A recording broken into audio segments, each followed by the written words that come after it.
Chapter 1.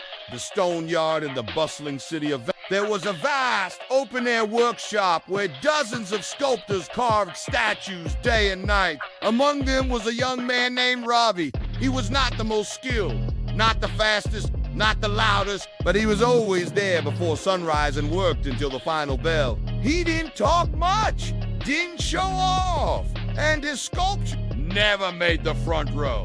He worked in the shadows, carving one stone at a time. Chapter 2. The competition. One day, the king of Elmer announced a grand event. A new hall shall be built in the palace. The finest sculpture will stand at its entrance forever. All sculptors shall submit their best piece in 90 days. The workshop erupted with excitement. Sculptors rushed to gather rare stones, imported chisels, exotic materials. Some hired assistants. Others commissioned advice from palace artists. Ravi, he simply picked a cracked, discarded block from the edge of the yard. People laughed. You can't win with broken stone. Go back to polishing scraps. But Ravi just smiled and whispered to the stone. They see cracks. I see a story. Chapter 3. The quiet work for the next 90 days. The sculptors worked in frenzy. They carved gods, warriors, mythical beasts. Their workspaces buzzed with music, chatter, lights. But Ravi's corner was always silent. Day after day, he chipped away alone. Slowly, carefully, he talked to no one. When the master sculptor visited, he glanced at Ravi's piece, a vague human shape, and frowned. Too simple, too small, too late. Ravi bowed and kept carving. Chapter 4. The night before judgment. On the final night, many sculptors polished their statues with imported wax, decorated them with silk, and stood proudly beside them. Ravi's statue was ordinary. No gems, no gold, just raw stone. People whispered, "It's too plain." He wasted his time. Even Ravi's hands trembled, but he remembered his father's words. Don't build for applause. Build for truth. The right eyes will see it. He dusted off the final speck of stone and walked away quietly. Chapter 5.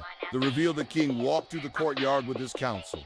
He admired the dragons, the lions, the epic warriors. He nodded politely, but did not stop. Then he reached Ravi's statue. It was a life-size sculpture of a woman shielding her child from a storm. No weapons, no symbols, no crown. Just a mother. The chisel marks weren't hidden. The crack in the original stone was now the arc of the storm overhead. The king stood silently for a long time, then turned to the crowd.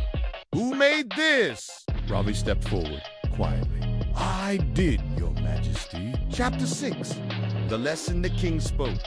Many carved perfection, but this shows life, struggle, love. He didn't hide the stone scars. He turned them into sky. The king chose Ravi's sculpture. As it was lifted to the palace gates, the crowd stared in disbelief. He was no longer he was the one whose statue would stand for centuries. Epilogue. The carver of time years passed. Other sculptors moved on to fame, commissions, and fortune. But Ravi remained in the same corner, chiseling. When a young student asked him, "Why do you still work here? Aren't you famous now?" Ravi smiled and said, "A true sculptor doesn't carve to be seen. He carves to understand. The world sees the statue. I see the stone." Still whispering. Moral of the story. Real value doesn't lie in showing off. It lies in showing truth. Everyone may see your cracks as weakness, but they can become your strength. Quiet work done with intention and love lasts longer than noise. The right people will recognize your efforts, even if it takes time.